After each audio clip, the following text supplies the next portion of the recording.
And to me, wood carving is more about the spiritual aspect of it that I like. Is it's about developing skills and self-confidence. It's a very accessible art form.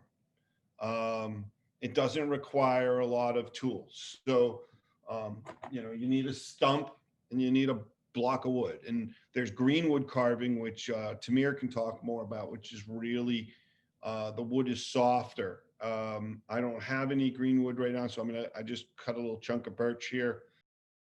We're gonna start with two tools that people will commonly be able to access. One is a meat cleaver and the other is a hatchet. And then I'm also going to bring along a mallet, but I could just as easily use another chunk of a log to do this. So, you know, a lot of times when we're doing this, we'll have, you know, people can help each other, you know, hold something. So it's a little more difficult to do it on one's own, but it's possible. So this is a piece of birch from Acton in 1918. Oh, sorry, 2018. So, Susan, that's your tree, right? Yeah, that's right. Yeah, that tree actually originated in Arlington, actually. Yeah. And then That's so cool that we know the history of it. That's cool. So what I'm going to do is there are a couple of splits. So I like to label the wood a messy handwriting, and there are some splits. I'm going to line up along with the split. But the key issue is that you want to cut the wood approximately in the center, because the very center of the tree you're going to take out. It's called the pith. So I'm going to take my my sharp tool. I'm going to line it up with that split that's starting to happen. Just set it into place. And what I'm doing is I'm using a force in opposition to what I'm doing. If I was to try to do this in the air, the piece would just, you know, blow out of my hand. But using a stump gives me an oppositional force. Okay. So now I've split the wood into two pieces. That's as simple as that. And then I want to smooth it out a little bit so that I can draw on it the design I'm going to make. And that's a great time to, in the future, I'll show you, or you can look up on your own online, all the variety of designs that people make. Now, from a safety point of view, we want to chop away from our hands. You'll see me get closer to my hand than most people would, because I've been doing this for a long time. But the cool thing is that when you start chopping down at the bottom, I'm only asking the wood to cleave, you know, a half an inch or an inch of wood at a time. I'm not up here again forcing it, trying to split the whole thing. And I'm not going to race to get all the way up to the top. I'm just going to take my time. That way, the tool doesn't have to catch a lot of wood. So I can quickly progress and I can flatten out that area. I love this twist that's happening in this one. And I think I'm going to leave some of this twist in it for now.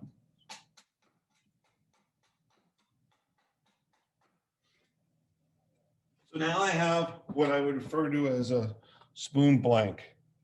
And what I'm going to do, and I see some lines of spalt, which is where a fungus is maybe in the wood and it's set up a little line or barrier between it and maybe another piece of fungus. So I'm going to draw rather crudely a little spoon. So the areas I'm going to focus on while in this video is chopping off this corner here, and these shoulders to the spoon here and here. And so, you know, pretty sharp, but I'm not asking the tool to chop a whole bunch of wood. I'm just asking it take little pieces at a time. And I angle the piece of wood so that I'm taking off the high point between the last two cuts. I'm not asking it to, I'm not continually cutting on a flat surface, asking it to remove a broad amount of wood. So while it is a big tool, I'm actually only taking off fairly small chips. And to me, that's a metaphor, because people see, oh, I got a big project ahead and I'm gonna make a wooden spoon out of something. It's a, how do I start? What do I do? Well, one chip at a time. And that's the same thing you need to do in life, is take problems on just a little bit at a time. I don't even know what the spoon's gonna really look like totally in the end, and I'm okay with that. I'll let it sort of grow organically. Some people are like, I have to see the whole spoon in my mind. I think that wood carving is a bit of a meditation. It's a calming thing for me. I love to talk. So now I'm gonna chop in on an angle to make and define what I call the shoulder of the spoon. And I will show you on a almost finished spoon what I mean by shoulder of the spoon. So here's the bowl, and then this is the shoulder. So it's almost like this is somebody's heads, okay? And so we want to cut in here, and we don't want to cut in such a way that we chip into the bowl and ruin what we're making. So we want to cut in at angles from each other. So here's another example, the shoulders of the spoon. So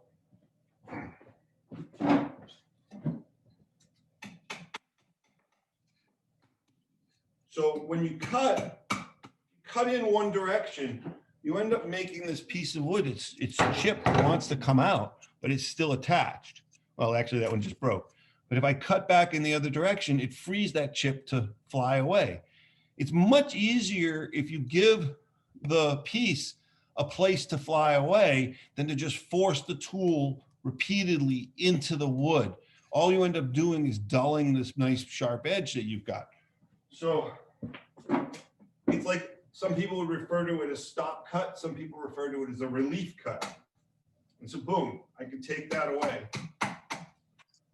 And I'm always making sure to turn the piece around so I'm chopping away from my body. A couple of tricks. One is to chop away even from one's legs. You can put your legs on the side of the bench, side of the stump. I tend to be more comfortable. My knees are sort of creaky. It's hard for me to stay on.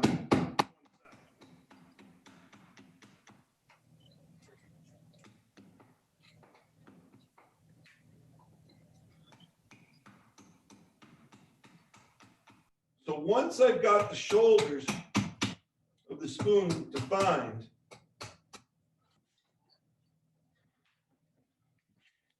I can start to reduce the size of the handle. Now I could just start up here and chop all the way down. That's a viable way to do it. But with my philosophy, practice, I'd rather start down at the bottom and work my way up slowly. And this is nice. This birch is actually cut for being 4 years old, is drying, or no, 2 years old, 3 years old. It's dry, but it's still very soft. When I met Vivek, he had a very important tree in his life, in his property, or in the land that he occupies, we'll say. And it was made out of something called basswood, linden tree. And it's a very nice soft wood for beginner carvers to gain confidence. I don't prefer it for a long-term projects, but it's a nice soft wood. As Vivek really loves the tree, so he saved all the pieces And as they decay, they sometimes create interesting patterns of decay called this thing called spall, which can provide some interesting features. And the color of the wood also changes over time. Now, one thing we could talk about is safety. A couple of things that some people will want is a set of glasses to prevent chips from another carver entering into your space. And a glove is a nice thing to have. And I only wear the glove on the hand that I'm holding the piece, usually. But some people get repetitive stress, like a blister or something. So they may want to wear just a glove to protect their hands. It doesn't take a long time to get to this form of a blank that has the shape of a utensil.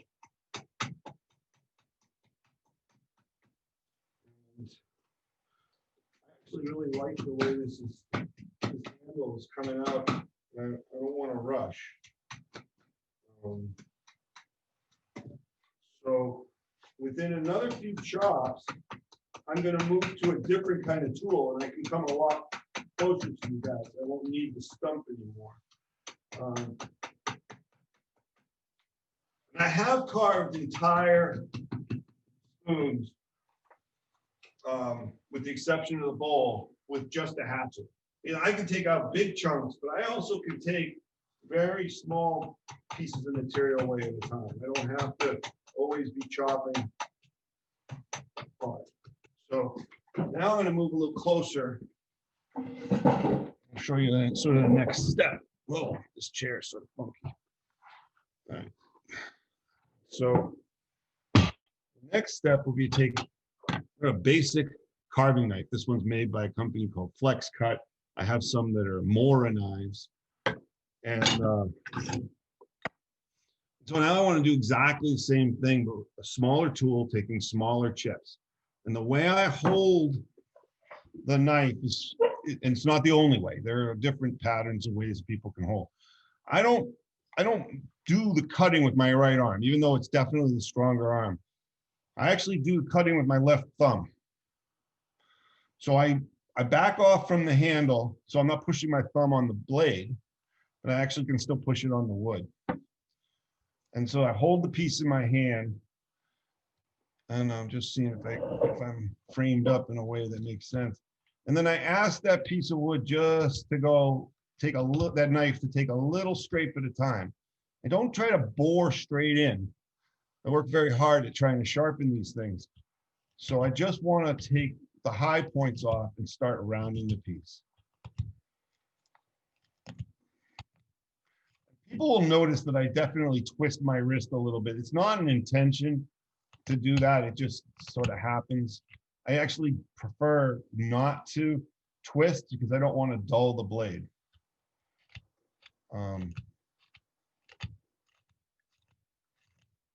So there are little tiny wooden facets. And all I'm doing is finding a high point between two facets, illustrating with that pencil mark. I'm not sure if it can be seen. This is the high point. And then between those two facets, and then I just remove that little piece. And I just repeat that procedure again and again, smoothing and shaping as I go. And just do that all over the place.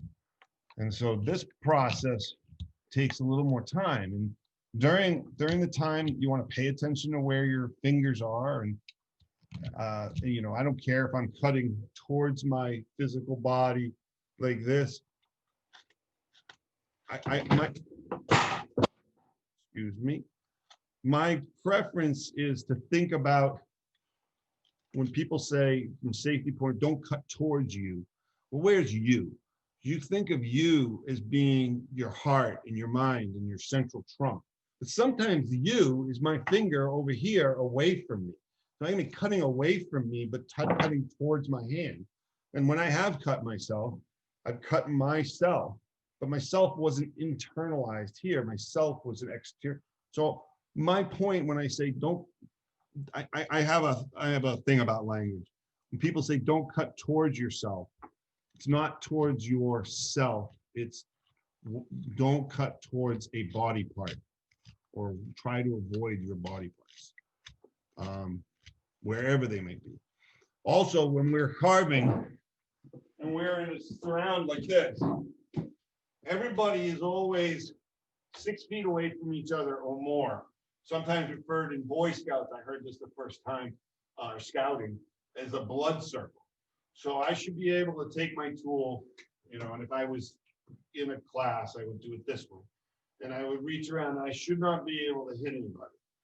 So I am sort of self-contained in my space, which actually works really good for COVID-19, because I got 6 foot distance sort of built in already, or close to it. So I'm just going to spend some time whittling this and shaping the piece. And once I feel like I'm getting closer to the shape, then I want to take a moment out before this gets too thin, and I want to carve out the center bolt.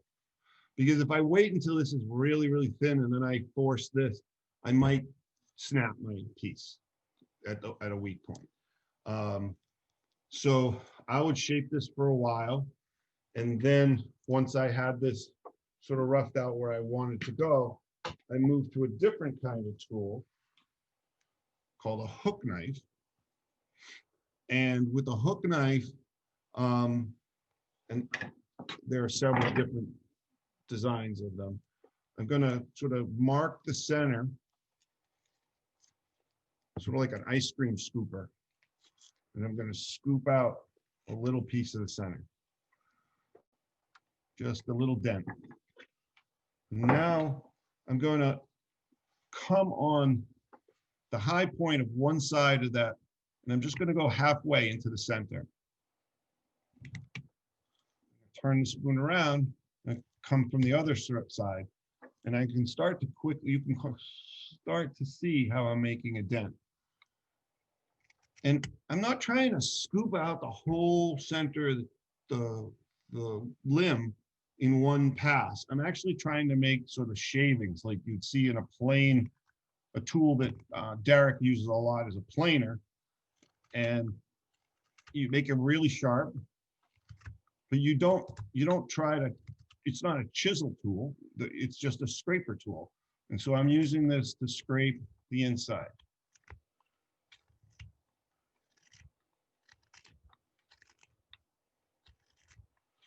And so that's how I'm going to make the bowl. When I get to the point where it's as shallow as this one, I can use the same tool and I can scrape in this kind of a pattern. And then I can use sandpaper.